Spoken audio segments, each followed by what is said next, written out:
warahmatullahi wabarakatuh. Perkenalkan, saya atas nama Rahmawati dari kelas Hukum C, Fakultas Ilmu Sosial dan Politik. Di sini saya akan menjelaskan tentang materi hukum ketenagakerjaan. Saya akan membahas definisi ketenagakerjaan, perlindungan hukum ketenagakerjaan, hakikat dan sifat hukum ketenagakerjaan, tenaga kerja, dan unsur-unsur hubungan kerja. Dan juga saya akan membahas tentang asas-asas hubungan kerja. Saya akan mulai dengan definisi hukum ketenagakerjaan. Definisi hukum ketenagakerjaan atau pengertian hukum ketenagakerjaan adalah segala hal yang berhubungan dengan tenaga kerja pada waktu sebelum, selama, atau sesudah masa kerja. Hukum ketenagakerjaan bertujuan untuk memberdayakan dan mendayagunakan tenaga kerja secara optimal dan manusiawi. Tujuan kedua adalah mewujudkan pemerataan kesempatan kerja dan menyediakan tenaga kerja yang sesuai dengan kebutuhan pembangunan nasional dan daerah. Ketiga, memberikan perlindungan kepada tenaga kerja dalam mewujudkan kesejahteraan.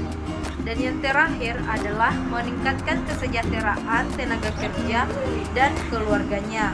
Ketenagakerjaan adalah payung hukum terhadap perlindungan tenaga kerja untuk menjamin hak-hak dasar buruh, menjamin kesamaan kesempatan serta perlakuan tanpa diskriminasi atas dasar apapun untuk mewujudkan kesejahteraan buruh. Dasar hukum perjanjian kerja terdapat dalam Undang-Undang Nomor 13 Tahun 2003 tentang Ketenagakerjaan, Undang-Undang Nomor 3 Tahun 1951 tentang pernyataan berlakunya, Undang-Undang Nomor 23 Tahun 1948 tentang pengawasan perburuhan dari Republik Indonesia, Undang-Undang Nomor 1 Tahun 1970 tentang keselamatan kerja, Undang-Undang Nomor 39 tentang penempatan dan perlindungan tenaga kerja Indonesia di luar negeri, Peraturan Pemerintah Nomor 13 Tahun 1950 tentang waktu kerja dan waktu istirahat, Peraturan Pemerintah Nomor 21 tentang istirahat tahunan bagi buruh. Hukum ketenagakerjaan dibentuk dengan tujuan untuk memberdayakan dan mendayagunakan tenaga kerja secara optimal dan manusiawi. Kedua, mewujudkan pemerataan kesempatan kerja dan menyediakan tenaga kerja yang sesuai dengan kebutuhan pembangunan nasional dan daerah, memberikan perlindungan kepada tenaga kerja dalam mewujudkan kesejahteraan, meningkatkan kesejahteraan tenaga kerja dan keluarganya. Saya akan menjelaskan tentang tenaga kerja. Menurut Undang-Undang Nomor 13 Tahun 2003 tentang Ketenagakerjaan, pengertian tenaga kerja adalah setiap orang yang mampu melakukan pekerjaan guna menghasilkan barang dan atau jasa, baik untuk memenuhi kebutuhan sendiri maupun masyarakat. Menurut Payaman Simanjuntak, tenaga kerja adalah penduduk yang sudah atau sedang bekerja, yang sedang mencari pekerjaan, dan yang melaksanakan kegiatan lain seperti bersekolah dan mengurus rumah tangga.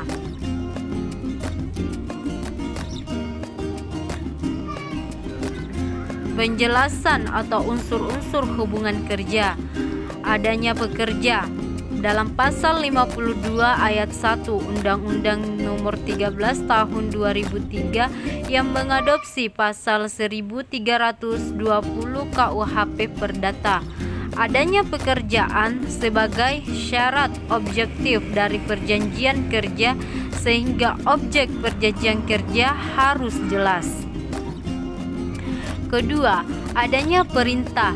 Posisi pengusaha cukup kuat dibanding pekerja atau buruh.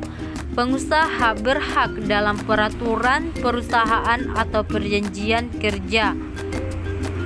Hak prerogatif pengusaha melakukan perintah kepada pekerja atau buruh sesuai dengan kebutuhan operasional perusahaannya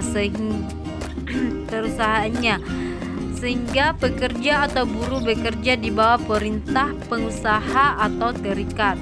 Adanya upah. Upah minimum provinsi atau UPM atau upah minimum sektoral provinsi UMSP yang ditetapkan oleh gubernur. Pasal 90 ayat 1 Undang-Undang Nomor 13 Tahun 2003, pengusaha dilarang membayar upah lebih rendah dari upah minimum sebagaimana dimaksud dalam pasal 89. Hakikat dan sifat hukum ketenagakerjaan yaitu melindungi pihak yang lemah atau pekerja atau buruh dari kekuasaan pihak pengusaha bersifat publik dan privat. Asas-asas dalam hubungan kerja yaitu asas manfaat. Segala usaha dan kegiatan pembangunan harus dapat dimanfaatkan sebesar-besarnya bagi kemanusiaan dan kesejahteraannya. Asas usaha bersama dan kekeluargaan. Usaha mencapai cita-cita dan aspirasi bangsa harus merupakan usaha bersama seluruh rakyat yang dilakukan secara gotong royong dan kekeluargaan. Asas demokrasi. Dalam asas berdasarkan Pancasila yang meliputi bidang politik, sosial, ekonomi, penyelesaian masalah-masalah nasional ditempuh dengan jalan musyawarah untuk mufakat. Asas adil dan merata. Hasil-hasil yang dicapai dalam pembangunan harus dapat dinikmati secara adil dan merata sesuai dengan dharma baktinya. Asas peri kehidupan dalam keseimbangan.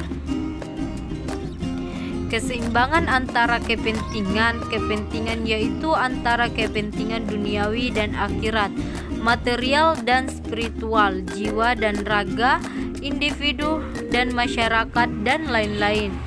Asas kesadaran hukum. Setiap warga negara harus taat dan sadar kepada hukum dan kewajiban negara menegakkan hukum. Asas kepercayaan pada diri sendiri. Pembangunan berdasarkan pada kepercayaan akan kemampuan dan kekuatan sendiri serta bersendikan pada kepribadian bangsa. Dalam pelaksanaan hukum berlandaskan pada dua asas.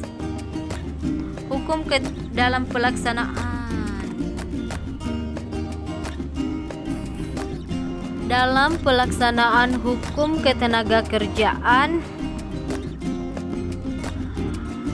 berlandaskan pada dua asas, yaitu asas kekeluargaan dan gotong royong, asas musyawarah untuk mufakat.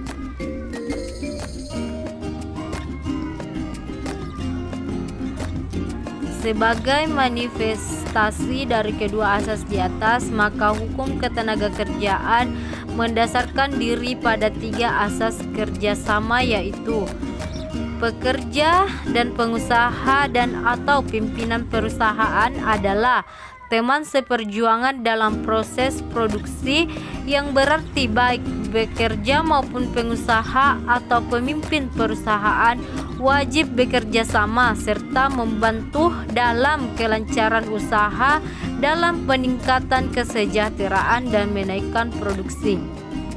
Pekerja dan pengusaha atau pemimpin perusahaan adalah teman seperjuangan dalam pemerataan menikmati hasil perusahaan, yang berarti hasil usaha yang diterima perusahaan dinikmati bersama dengan bagian yang layak dan serasi sesuai dengan prestasi kerja.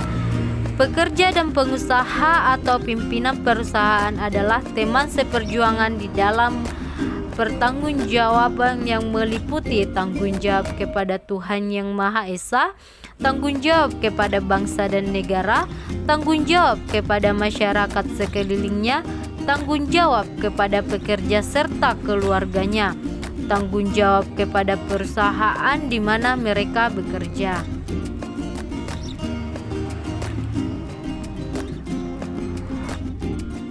Baiklah, itulah tadi materi yang sempat saya paparkan tentang hukum ketenaga kerjaan. Mohon maaf atas segala kekurangannya. Saya juga baru belajar untuk menjelaskan, jadi mohon maaf atas segala kekurangannya. Sekian dan terima kasih. Wassalamualaikum warahmatullahi wabarakatuh.